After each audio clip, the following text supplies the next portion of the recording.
ici! Je m'appelle Tata Lara. Vous écoutez l'émission Les histoires de Tata Lara et ses conseils. C'est une émission pour raconter des histoires, c'est vrai, mais une émission pas que pour raconter des histoires. Une émission pour raconter des histoires pour mûrir. Une émission enrichissante. Une émission qui va vous enrichir. Une émission qui va nous enrichir. Une émission qui va t'enrichir. Une émission qui va m'enrichir. L'émission s'appelle Les histoires de Tata Lara et ses conseils bienvenus.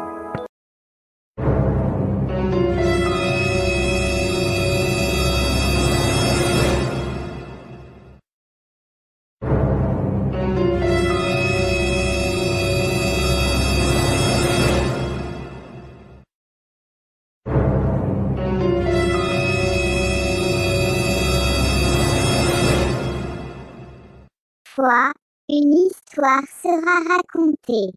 Dans l'histoire, tout est possible.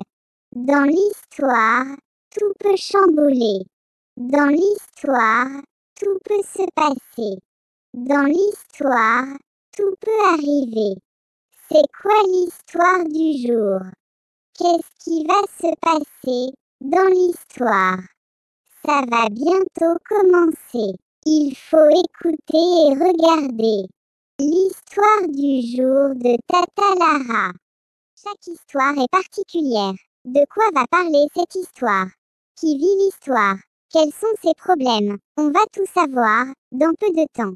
On va écouter. Tata Lara explique l'histoire maintenant.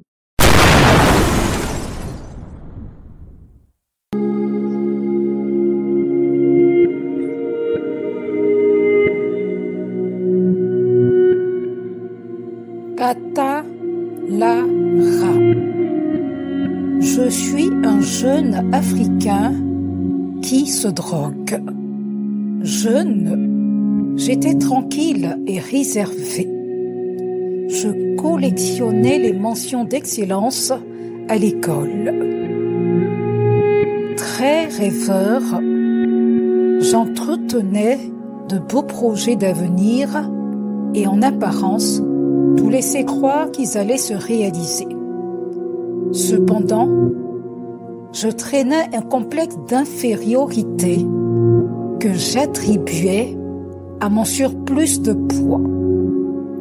Ce sentiment s'est amplifié au début de mon adolescence et, à l'âge de 13 ans, j'ai traversé une crise d'identité. Je ne voulais plus être considéré comme l'intellectuel de la classe et le petit-fils tranquille de papa et maman.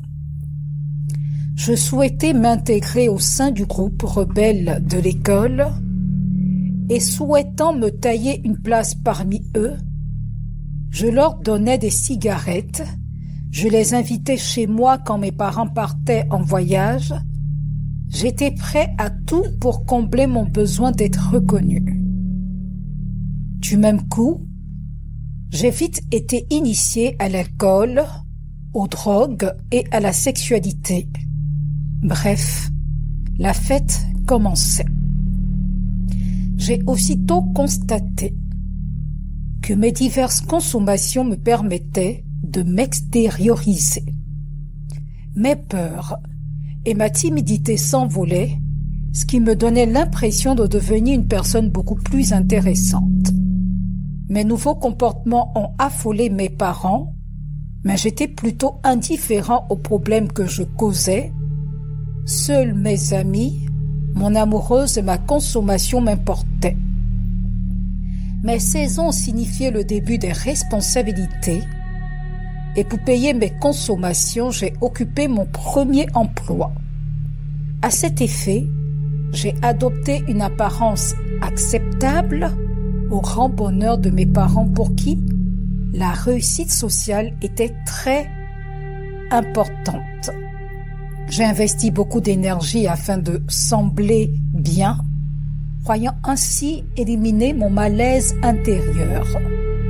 Pourtant, plus je me sentais mal, plus je consommais, et pour compenser ma consommation abusive, je me suis mis à travailler d'arrache-pied et à exceller davantage à l'école.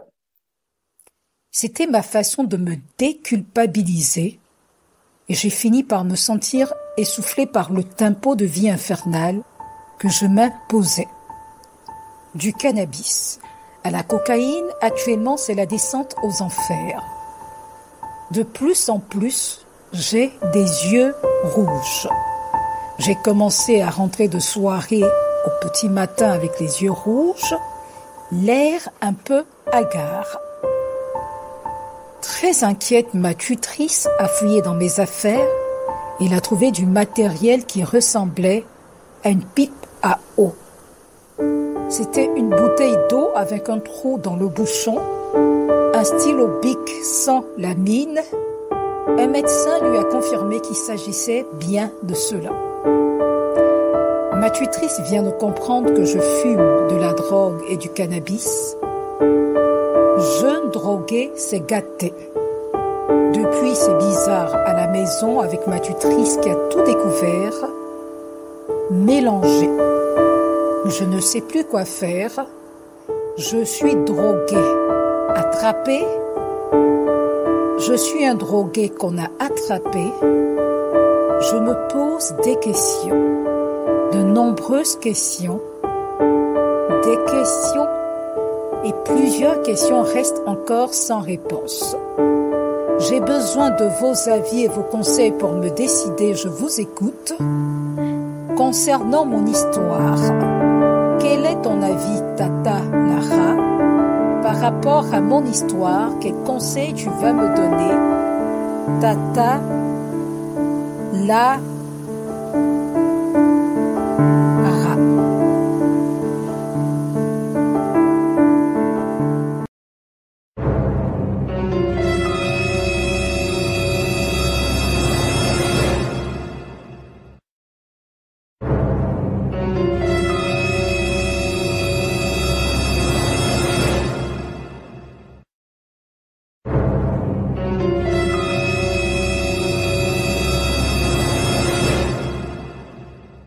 Je suis curieux de savoir quel conseil Tata Lara va donner.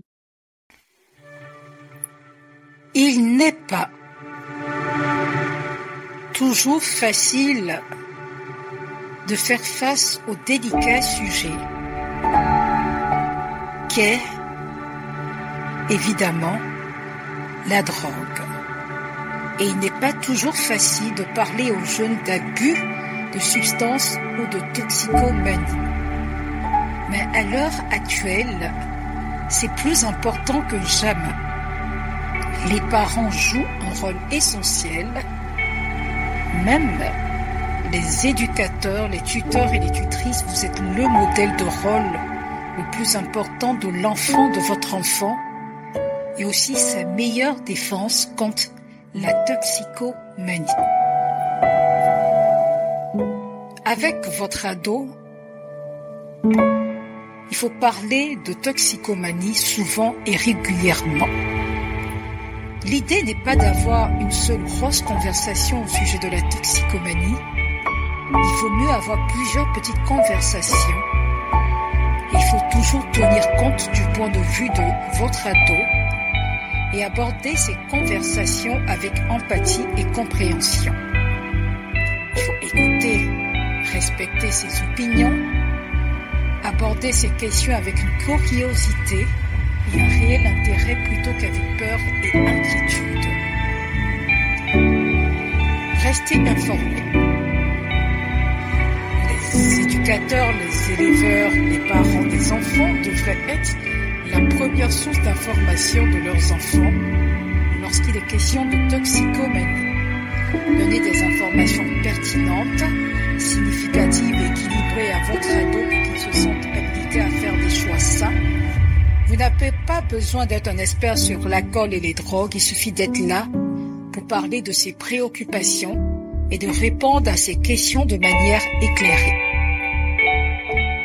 Recherchez les occasions de discuter, profitez de moments qui sont favorables à l'apprentissage, comme une situation qui survient à l'école et dans les médias. Et souvent, les meilleurs instants pour tenir ces conversations sont spontanés, pendant ces activités du quotidien, comme être dans la voiture, pendant le repas par exemple.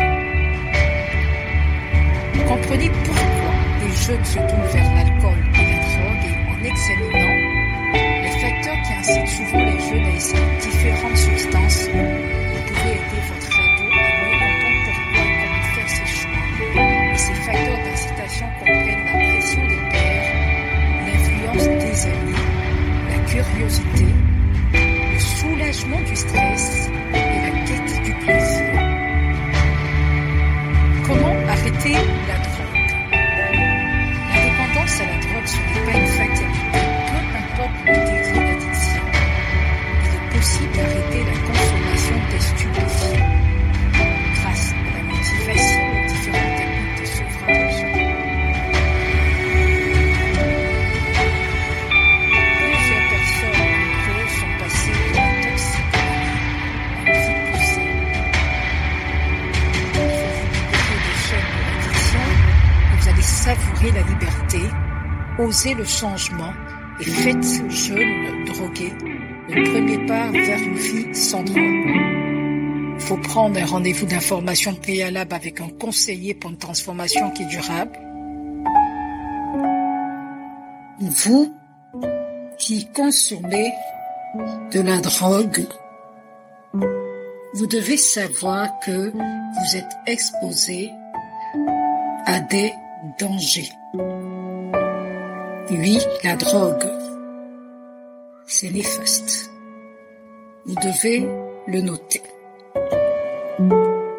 Toute consommation de drogue comporte des risques et les différentes drogues, la marijuana, la cocaïne, la méthamphétamine ainsi que l'abus de médicaments sur ordonnance et les opioïdes illicites présentent différents dangers.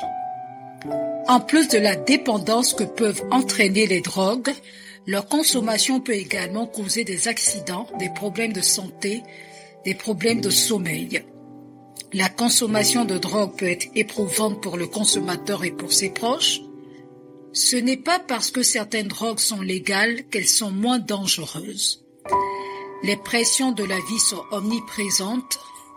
Bâtir des carrières, acheter des maisons, se marier, avoir des enfants, essayer de bien faire, tout cela s'accompagne de beaucoup de pression et pour atténuer ce stress, certains se tournent vers la drogue pour y faire face. Les drogues illicites ou illégales ont toute une gamme d'effets nocifs à court et long terme.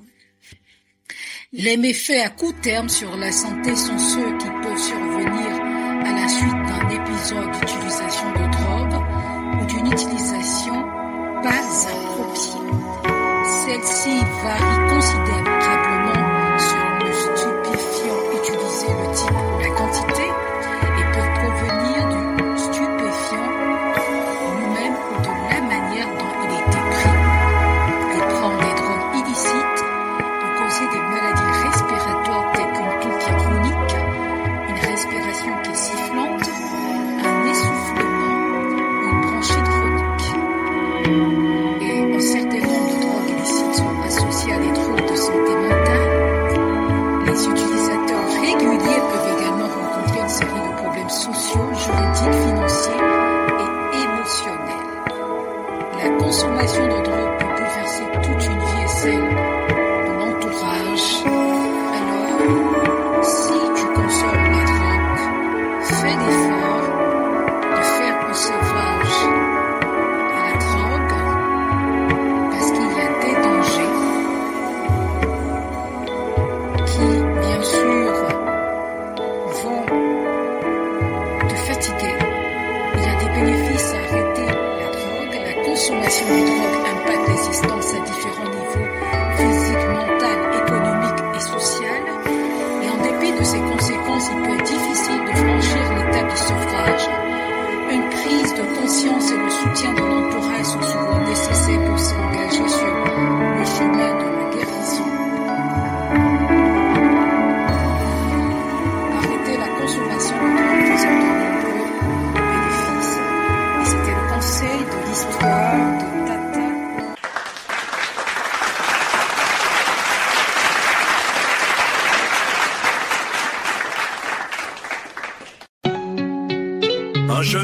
bien en apparence a fini par se faire prendre par sa tutrice.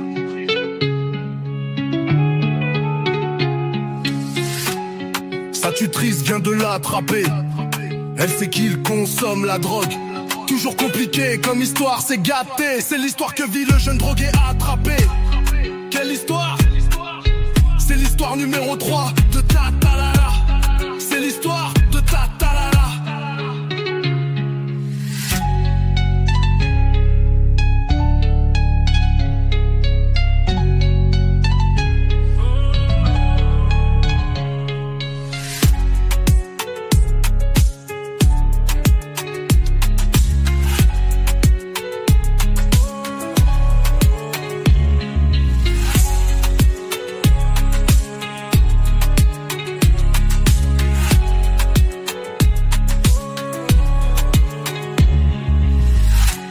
Un jeune drogué bien en apparence a fini par se faire prendre par sa tutrice. Sa tutrice vient de l'attraper. Elle sait qu'il consomme la drogue. Toujours compliqué comme histoire, c'est gâté. C'est l'histoire que vit le jeune drogué attrapé. Quelle histoire? C'est l'histoire numéro 3 de Tatalaa. C'est l'histoire de Tatalaa.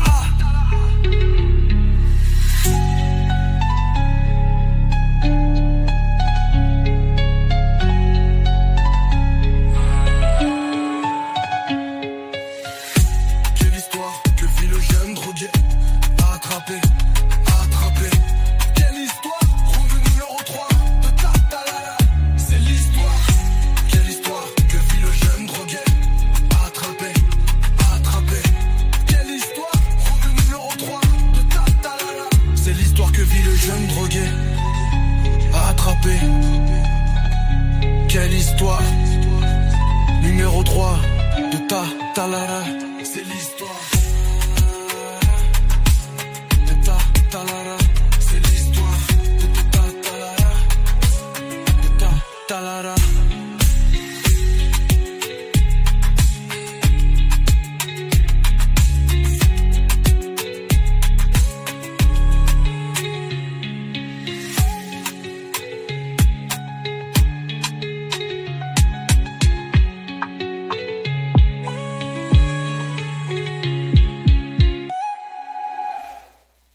Une histoire, c'est bien de la raconter.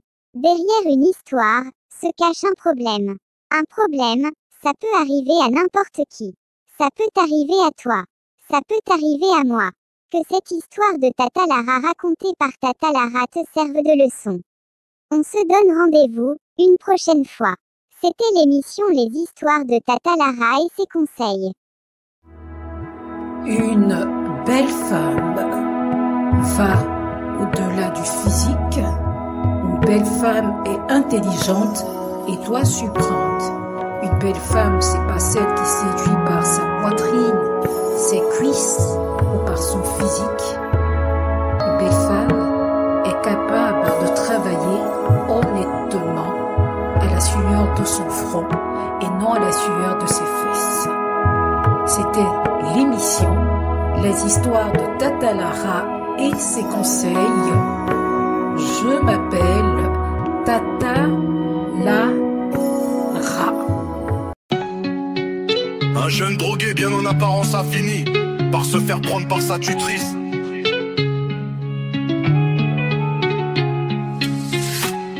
Sa tutrice vient de l'attraper. Elle sait qu'il consomme la drogue. Toujours compliqué comme histoire, c'est gâté. C'est l'histoire que vit le jeune drogué attrapé.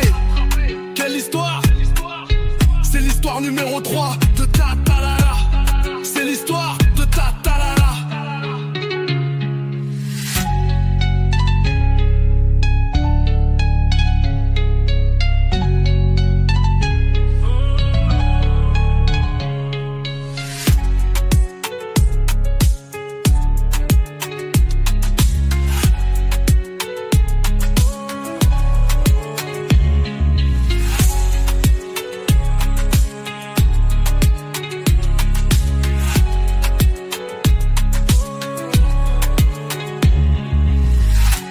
Un jeune drogué bien en apparence a fini par se faire prendre par sa tutrice.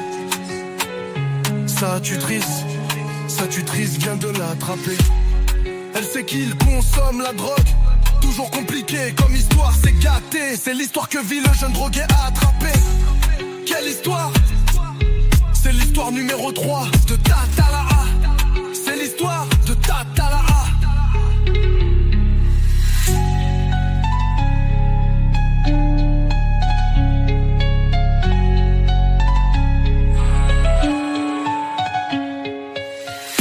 Quelle histoire que vit le jeune drogué attrapé.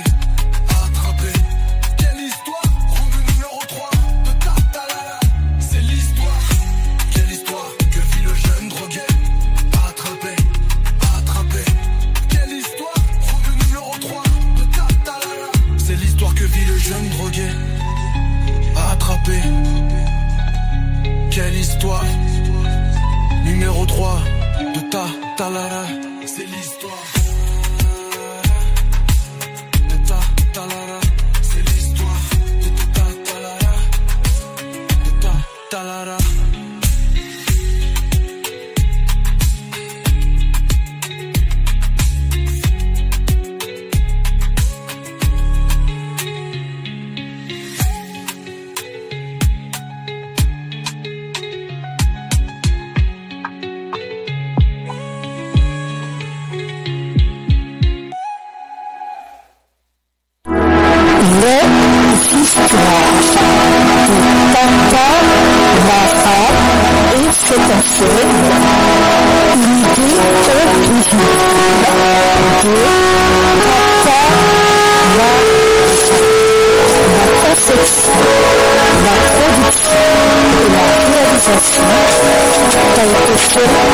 La